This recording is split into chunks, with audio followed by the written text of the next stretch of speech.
নমস্কাৰ বন্ধুসকল যুগে যুগে আমাৰ পৃথিৱীত বহুতো জিনিয়াছ মানুহৰ আবিৰ্ভাৱ হৈছে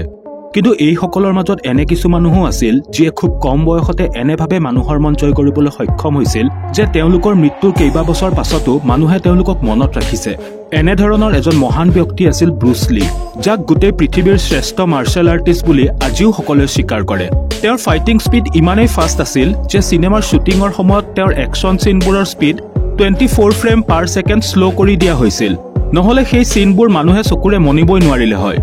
সৰুৰে পৰাই ব্ৰুচ লিৰ পঢ়া শুনা বা স্কুল কলেজত সিমান ইন্টাৰেষ্ট নাছিল কিন্তু তেওঁ বাহিৰা কিতাপ যথেষ্ট পঢ়িছিল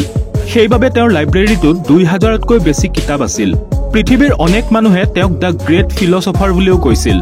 ইয়াৰ বাহিৰেও তেওঁ খুব ভাল ছবি আঁকিছিল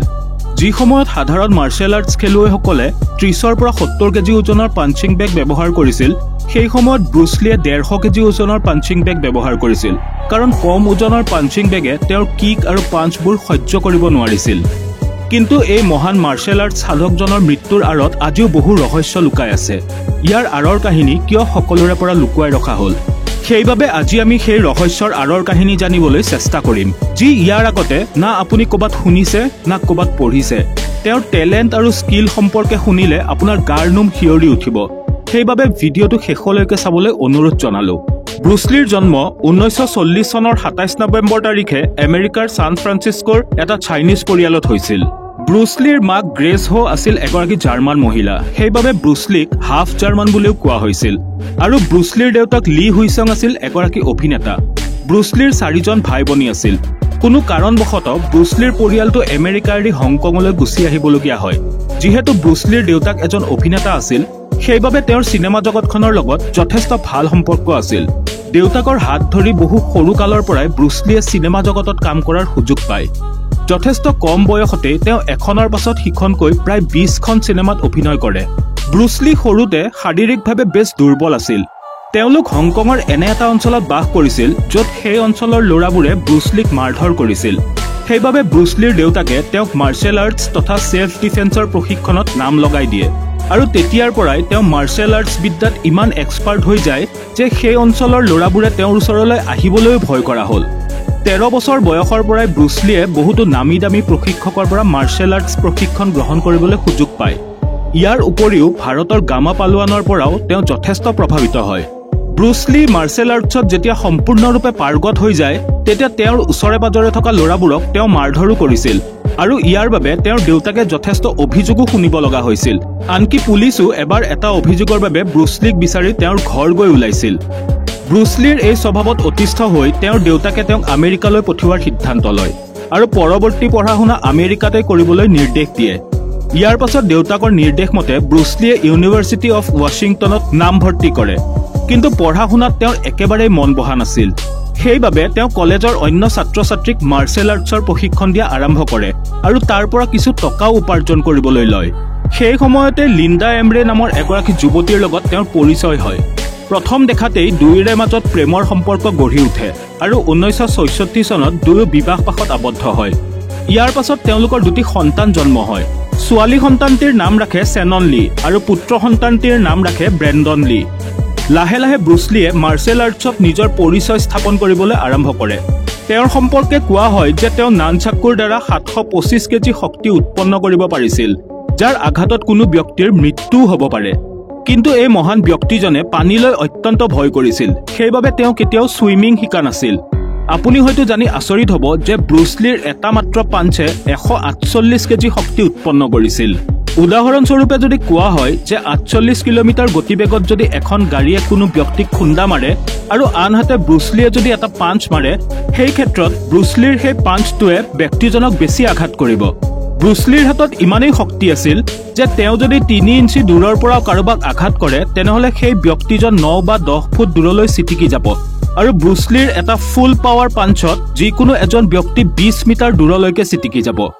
আচৰিত যেন লাগিলেও তেওঁৰ শৰীৰত ইমানখিনি ক্ষমতা আছিল কিন্তু এজন 5 ফুট 7 ইঞ্চি উচ্চতা আৰু 60ৰ পৰা 62 কেজি ওজনৰ মানুহ এজনৰ গাত ইমান শক্তি ক'ৰ পৰা আহিল এই প্ৰশ্ন হয়তো আপোনাৰ মনতো জাগিছে এই প্ৰশ্নই চিৰকালে সকলোকে অবাক কৰি আহিছে হলিউডৰ প্ৰখ্যাত অভিনেতা জেকি চানো ব্ৰুচ লিৰ পৰা যথেষ্ট অনুপ্ৰাণিত হৈছিল আৰু তেওঁ ব্ৰুচ লিক নিজৰ গুৰু হিচাপে মানিছিল 1962 চনত এক প্ৰতিযোগিতাত ব্ৰুচলিয়ে 11 ছেকেণ্ডত 15টা পাঞ্চ আৰু এটা কিকেৰে তেওঁৰ প্ৰতিদ্বন্দ্বীজনক হৰুৱাবলৈ সক্ষম হৈছিল। তেওঁ দিনত 5000টা পাঞ্চ মাৰাৰ প্ৰেক্টিছ কৰিছিল আৰু তেওঁ হাতৰ দুটা আঙুলিৰে 1500টা পুশআপ মাৰিব পাৰিছিল। দুই আঙুলিৰ এই পুশআপ চাবলৈ বহু দূৰ দূৰণিৰ পৰা মানুহ আহি ভিৰ কৰিছিলহি। এইদৰে মাৰ্চেল আৰ্টছৰ জগতখনত ব্ৰুচলিয়ে এটা সুকীয়া স্থান দখল কৰিবলৈ সক্ষম হয়। কিন্তু হলিউডৰ চিনেমা জগতত স্থান পাবলৈ এতিয়াও বাকী আছিল।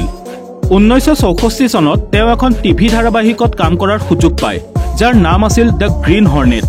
সেই সময়ত এই চিৰিয়েলখন অত্যন্ত জনপ্ৰিয় হৈছিল, কিন্তু হলিউড জগতত তেওঁৰ পদাৰ্পণ হয় 1968 চনত। কেইখনমান চিনেমাত কাম কৰাৰ পাছতে মানুহৰ মনত ব্ৰুচলি সোমাই পৰে আৰু 1972 চনত দ্য ৱে অফ দ্য ড্ৰেগনৰ জৰিয়তে তেওঁ ৰাতিটোৰ ভিতৰতে হলিউড চিনেমা জগতৰ ছুপাৰ হিৰো হিচাপে পৰিণত হয়। ইয়াৰ পাছত তেওঁ লেখক আৰু নিৰ্দেশক হিচাপেও জনপ্ৰিয়তা লাভ কৰে। ইমানলৈকে তেওঁৰ খুব ভাল দিনেই চলি আছিল, কিন্তু 1973 চনৰ 10 মে তাৰিখে এণ্টাৰ দ্য ড্ৰেগন নামৰ চিনেমাখনৰ শ্বুটিঙৰ সময়ত তেওঁ অসুস্থ হৈ পৰে। তেওঁক হংকঙৰ এখন হস্পিটেলত ভৰ্তি কৰোৱা হয় আৰু তাত জনোৱা হয় যে ব্ৰুচলিৰ এটা বেমাৰ আছে, যাৰ নাম হৈছে চেৰিব্ৰেল এজমা। কিছুদিন পাছত সুস্থ হৈ তেওঁ পুনৰ ঘৰলৈ উভতি আহে আৰু পুনৰ নিজৰ কামত ব্যস্ত হৈ পৰে। ইয়াৰ পাছত তেওঁ যেতিয়া পৰৱৰ্তী চিনেমা গেম অফ ডেথৰ পৰিকল্পনা কৰি আছিল, তেতিয়া সেই চিনেমাখন সংক্ৰান্তত জেমছ বণ্ড ছবিৰ পৰিচিত মুখ জৰ্জ লিজেণ্ডৰেৰ লগত ব্ৰুচলিৰ এটা মিটিং ফিক্স হয়। কিন্তু 1973 চনৰ 20 জুলাইত হঠাৎ তেওঁৰ শৰীৰত প্ৰচণ্ড বিষ অনুভৱ হয়। বিষৰ পৰা মুক্তি পাবলৈ তেওঁ পেইন কিলাৰ ব্যৱহাৰ কৰে আৰু তাৰ পাছত আৰামেৰে টোপনি যায়। কিন্তু কোনে জানিছিল যে এয়ে তেওঁৰ শেষ টোপনি হ'ব। তেওঁ আৰু কোনো দিনেই সাৰ নাপাব। ব্ৰুচলিক লগে লগে কুইন এলিজাবেথ হস্পিটেলত ভৰ্তি কৰোৱা হয়, কিন্তু তাত তেওঁক ডক্টৰে মৃত বুলি ঘোষণা কৰে। তদন্তৰ পৰা গম পোৱা গ'ল যে তেওঁৰ মৃত্যু এক প্ৰকাৰৰ এলাৰ্জি ৰিয়েকশ্যনৰ ফলত হৈছিল। আচলতে ব্ৰুচলিয়ে হেচিছ নামৰ এবিধ ড্ৰাগছ ব্যৱহাৰ কৰিছিল, যি তেতিয়াৰ দিনত লিগেল আছিল। যিহেতু তেওঁ সেই সময়ত পেইন কিলাৰো ব্যৱহাৰ কৰিছিল, সেইবাবে কিছু সংখ্যক ডক্টৰৰ মতে পেইন কিলাৰ আৰু ড্ৰাগছৰ ৰিয়েকশ্যনৰ ফলতেই ব্ৰুচলিৰ মৃত্যু হৈছিল।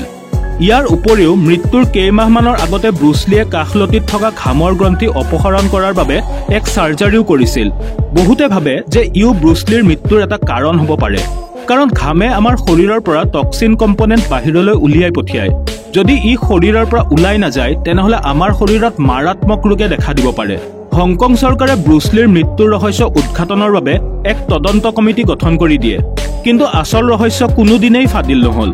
বিভিন্ন মেগাজিন আৰু পত্ৰিকাত ব্ৰুচলিক সেই সময়ৰ আটাইতকৈ প্ৰভাৱশালী ব্যক্তি হিচাপে ঘোষণা কৰা হয়। এটি সাধাৰণ শিশুৰ পৰা টেলেণ্ট আৰু স্কিলৰ মাধ্যমেৰে তেওঁ পৰিণত হৈছিল the one and only Bruce Lee the super human. বন্ধুসকল, ভিডিঅ'টো কেনে লাগিল আমাক কমেণ্ট কৰি নিশ্চয় জনাব আৰু লগতে চেনেলটো ছাবস্ক্ৰাইব কৰি বেল আইকনটো প্ৰেছ কৰিবলৈ নাপাহৰিব। পুনৰ লগ পাম মোৰ আন এটি ইণ্টাৰেষ্টিং ভিডিঅ'ত। তেতিয়ালৈ আহিছোঁ, ধন্যবাদ।